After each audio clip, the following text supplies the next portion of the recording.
病人嘅罕病醫護，請欣賞。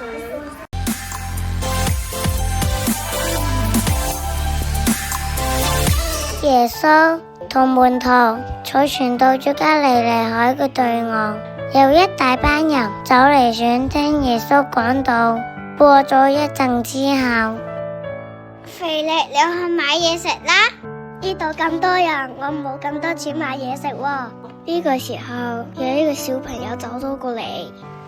耶穌，有個小朋友帶咗啲嘢食嚟啊！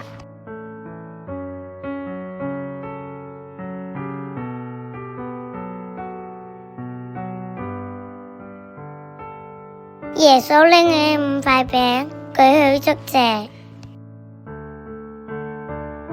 感謝天父賜我人食，阿門。分俾佢哋食啦。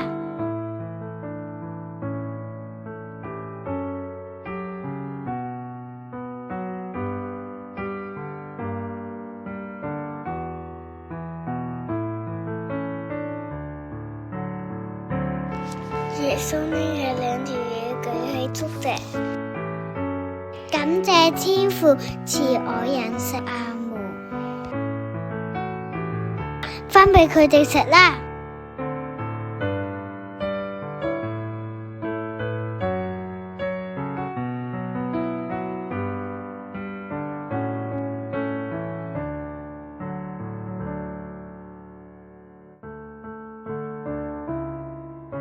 5000個人都食飽啦。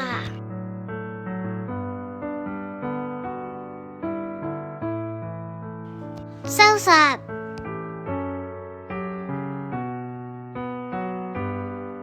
門徒將食剩嘅食物收拾好，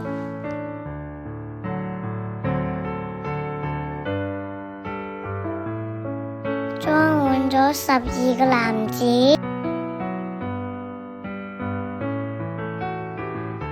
大家見到耶穌所行嘅神蹟，就話